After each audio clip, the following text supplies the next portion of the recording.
Tell me about yourselves. Maybe before the Great Orc Raid we had time to indulge Niniush's idiotic obsessions. But now we're needed at our posts. I can hardly believe I've been wasting time protecting an orc when I should be running them through.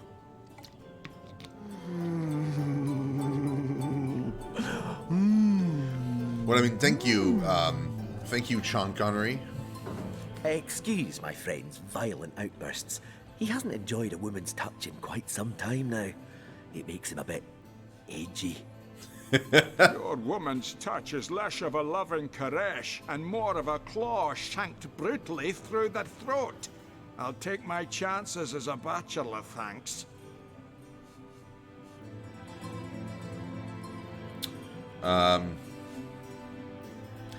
What's this about a charmed orc? My friend here and I were patrolling outside the city walls, when who did I see creeping along the shore but this lovely orcish lady. For a brief second, as long as eternity, we locked eyes. Yeah, I've played this game a long time ago, the first one, but I didn't go further than the city I'm in right now, and even then I barely touched it. I did the sequel, and I left the first fort, and I ventured like a tiny bit around the fort, and that was it. That was the extent of what I played. And the sequel is so different than the first one. Like, the combat feels different. Like, so many things are different. This place reeks of orc stench. So I totally get what you mean. Like, just the fighting alone, the fact that you have like two separate kind of armors to deal with and protect yourself. This place reeks of It's orc vastly stench. different. I'm wondering if like the sequel, it's better if you go like all magic or all physical in the sequel to just like keep hitting that one single armor type so that eventually you pierce it and start actually damaging the enemy, or if you should always have like a little bit of both. I don't know what's better. Perhaps confused by the butterflies in her stomach, she sprang up and began running, claws bared towards Marius. Fortunately for him, I had the presence of mind to ignore my sword and instead adroitly fling my pouch of trinkets towards her. Okay.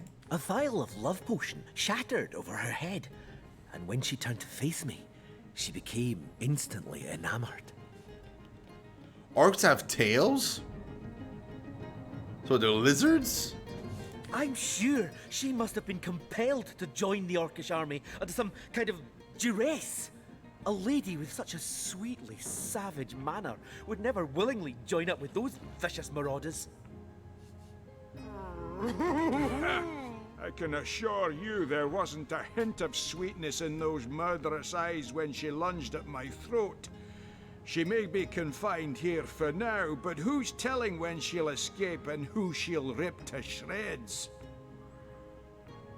A love potion, tell me more. I've always had an amateur interest in all things alchemical. When I read in an esteemed periodical from the Wizards of Youthful Gore about an amazing opportunity that could change my life, I had to act fast or lose the once-in-a-lifetime deal.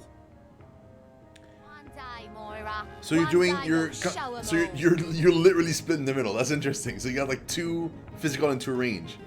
I'd say you should mix, but you can do it as an all magic physical. It's all about how you like to play.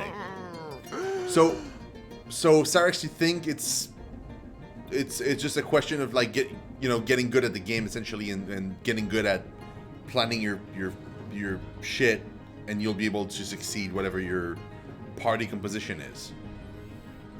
Just out of curiosity, what did you bring for the sequel? Dread. Who's in your party?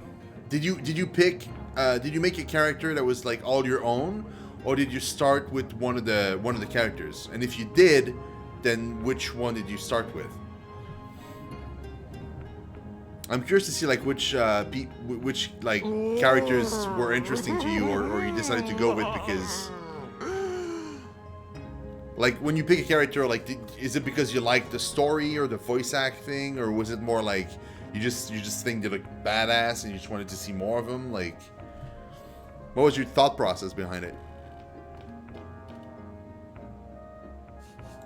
I sent away for the world-famous love potion, available for a limited time only, and it has worked exactly as promised. You see what a fool my friend has been, spending all his cash on snake oil and bringing a temporarily tranquilized monster into our midst to boot. You see what a fool my friend has been, spending all his cash. I love it. Monster would lie in a published advertisement. I'm sure the effects of the potion will be everlasting, as printed. Yeah, bro. Eventually, she'll just turn back and she'll murder you. I'm pretty sure. My main is custom summoner healer. Nice. Okay. The NPCs I took as a class they recommended. Currently using the warrior healer and ranger. But I don't remember which one they were. The ranger would be not the elf. Okay. So Ifan is the ranger.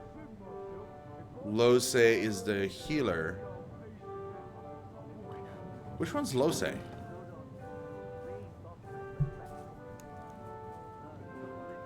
I forget. Red Prince I know is a lizard. Oh, the possessed woman. That's right. Yeah, I was forgetting about her. Okay, Reeks of cool. orc stench. Nice. So wow. So you didn't go with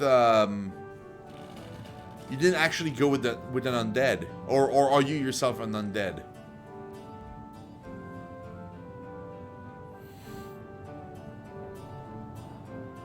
You see, he'd believe it was noon at midnight if he read it on a printed pamphlet. Please tell me you can reason with him, or ditch reason and use your sword to save him from his murderous darling.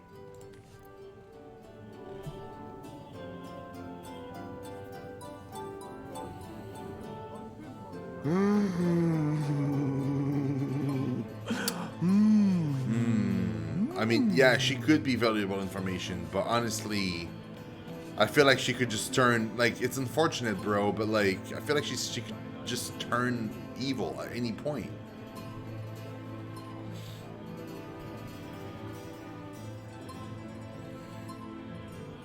Oh yeah, interesting.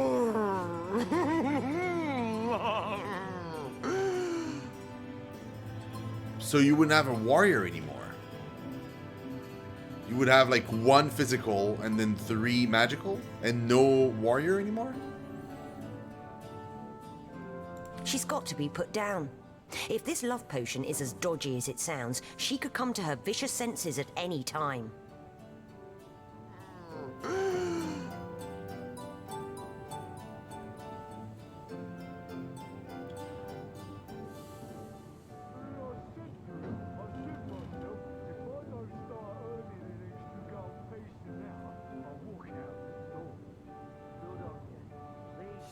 Huh.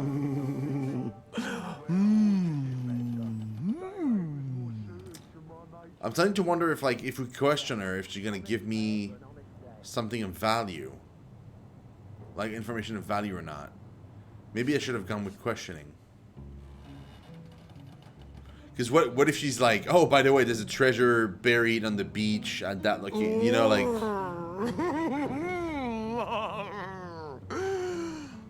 That could be nice.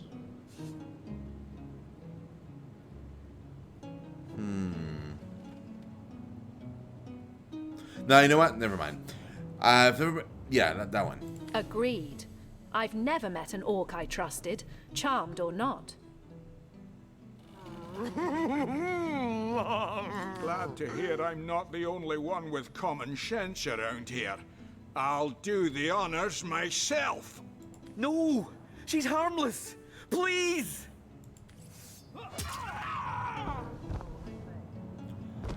That is so much blood. You had no right! No right to protect not only you from your own stupidity, but myself and the citizens of Seal as well. It's you we need protection from, murderer. Fortunately, the Wizards of Youthful Gore make a revenge elixir that will show you what's what. Go ahead and throw your sugar water on me if you like. Your foolishness is no longer my problem. One day, Moira. Thank you, stranger. One day you'll show If you 'em ever all. need help, I'll do my best to repay you. What does that mean? Oh, it feels bad, man. This is so much blood, dude. This is so much worse than I thought it was gonna be. Oh my god. Oh, poor dude, and he's crying too. Man, feels bad, man.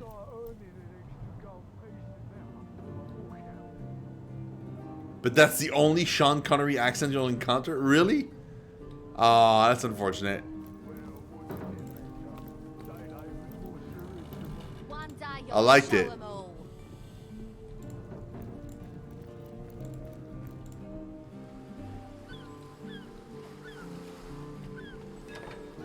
Good, I guess we're good to go upstairs now. We kind of did the downstairs. Slimy, reeking, rotting sea garbage.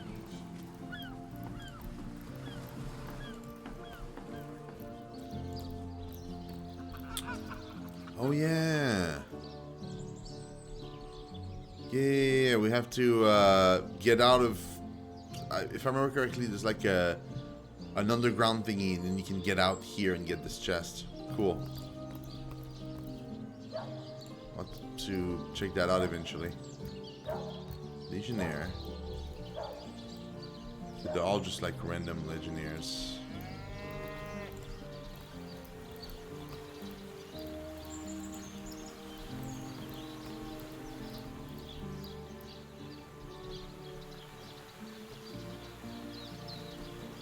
Oh yeah? I mean, I like it. General store closed indefinitely. What?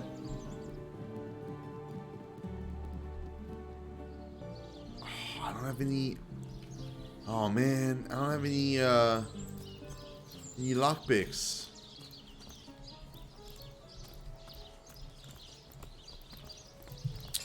Oh wait, there was a book we didn't read. That's right. The Adventurer's Guide to something.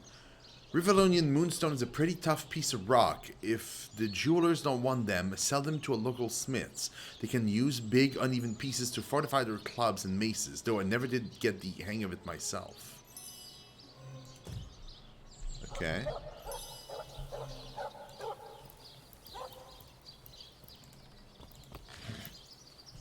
Oh, yeah.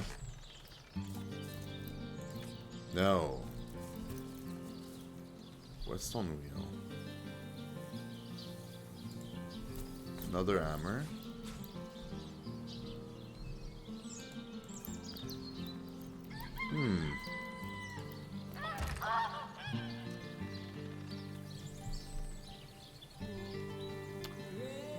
A furnace.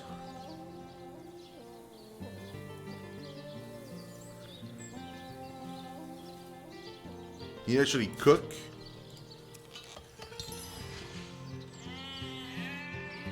You can. Nice. So I can cook the raw meat as well. I need to find out to make...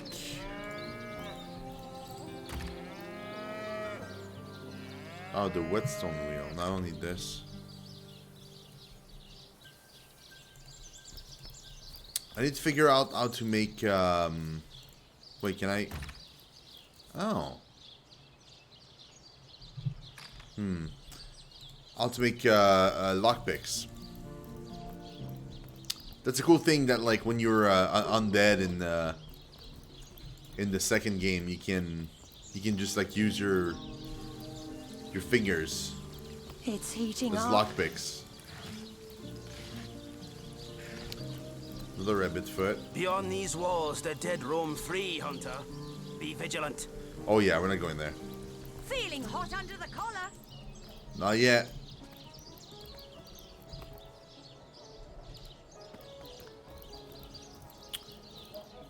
Mortician's Morgue. Okay. A butter knife. Does that count as a regular knife? Or do I need like a knife that's just named knife? Because I'd love to make arrows. Arrow shafts. Does that work? It does. Oh, bro.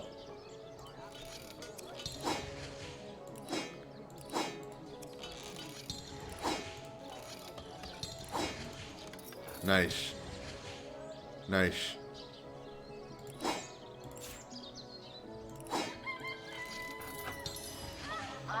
Cool.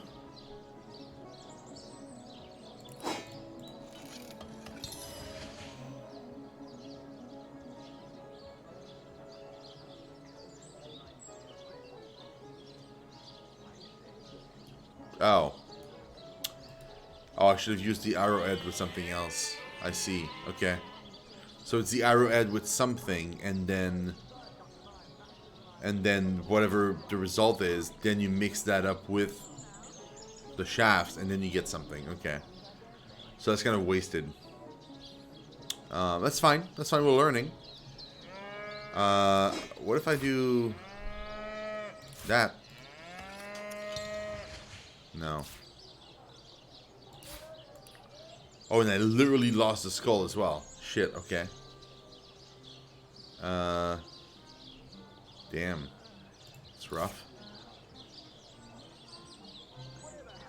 Okay. Well, I mean, cool. Cool. We got an extra arrow. That's fine.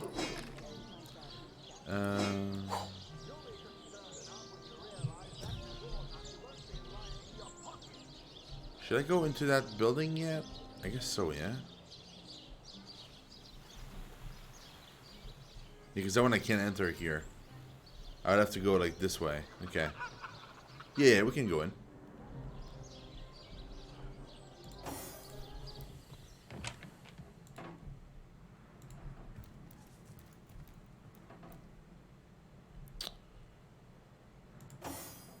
I wish there was a way to pause the game. But there's no way. I mean, outside of pressing, not even escape pauses it. Oh, shit. We'll have none of that, you hear? I did save before, didn't I? Please tell me I saved.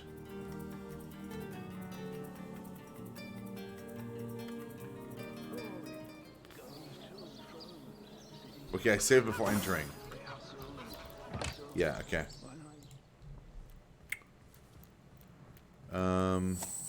I know you can do this, right? So, what's the bad news? More orcs rampaging through the docks? Or have those infernal statues sent another soul flying to his death?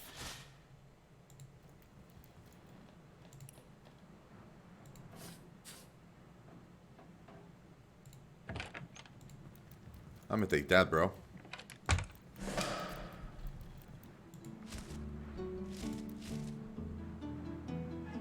Oh, water arrow.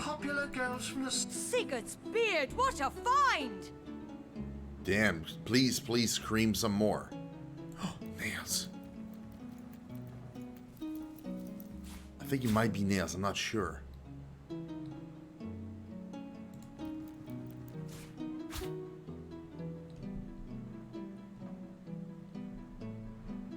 Oh, yeah? How do I unsync? Is it in the option?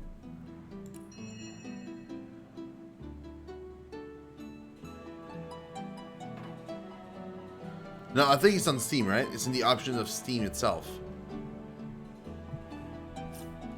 It's not in here.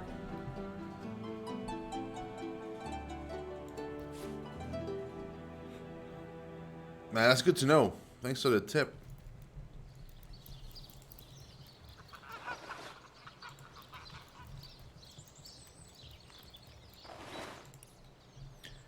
Okay. Alright. Let's get out.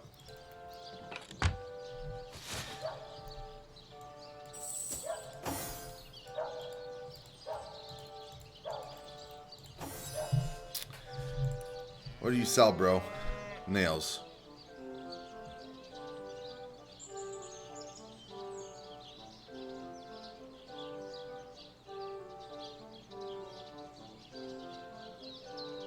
Dude, I think it's nails. I really think it is, but I'm not sure.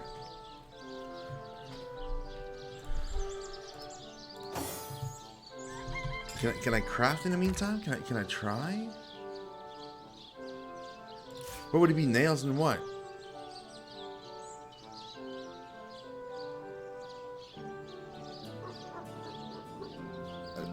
I mean, I feel like it's not going to be a hammer.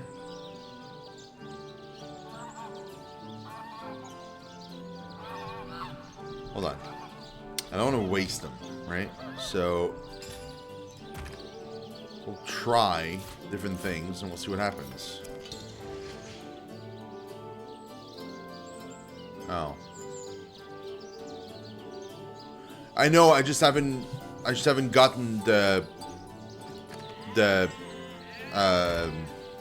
lockpicks yet.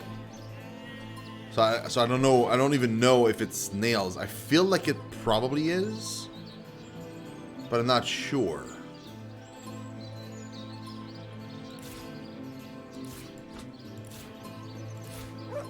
Maybe knife?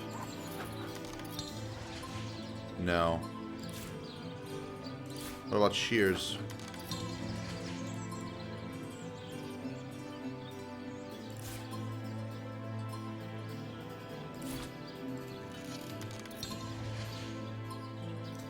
That's a combination, but I don't have enough crafting skill. Okay. Shit, man. I don't know. Weird. Let's read this. Second Life. Death Rites and Rituals Among the Seven Races. Volume 1. Imps and Orcs. Imps. In all cases, the disposal of preservation of imp corpses is left to the discretion of their masters. Typically, imps are simply burned with the evening's refuse or buried alongside the dead pets of the master they served. In rare cases, especially obedient or well-loved imps will be given traditional death rites according to the imp master's race. In the case of embalming, imps pose no special problems. In fact, they require rather less formaldehyde than a typical man, elf, or dwarf. Orcs. Though their practices may appear savage to the untrained eye, death inspires a complex and sometimes beautiful aspect of Orcish culture. According to the common Orcish religion, Amun-Hor, the All-Mother, receives the souls of the dead. Thus, death is typically celebrated, not mourned. The dead's corpse is buried immediately, and beautiful totems or other relics are erected atop the grave. These are meant to please the All-Mother when she comes for the spirit of the dead. Next, tribe members from toddlers to elders, the queen included, form a great ring, and each by each relate the cherished memory of the deceased. Thus, the life and the passing of the deceased are recalled with joy, and of the deceased are recalled with joy and excitement. Okay, that's weird. However, if any are caught mourning the dead in word or by tears, the punishment is death. For surely any who would mourn the passing of a soul to the All-Mother is a traitor and a disbeliever. Jesus Christ, dude. That's rough. Yeah. That's intense, man. So, like, if you... So, wait. If you start crying, then they murder you, and then if somebody else starts crying, they murder that person, and so on and so forth, and then everybody dies. Like, that's so weird. Robert's Ledger. Okay. Furthermore, I find it impossible that any but Mayor Cecil, Captain Arius, Evelyn, or Esmeralda would have been able to gain access to the body without my noticing. A corpse can't just vanish into thin air, and even if it could, it's not as though a strong wind could blow a sack of gold onto the empty slab. No, one of them must have been involved, but as long as no one goes digging up Jake's coffin, I don't see how the crime could ever be traced back to me. Looks like the mortician is rather suspicious about Jake. What could Mayor Cecil, Captain Aureus, or Evelyn have to do with it?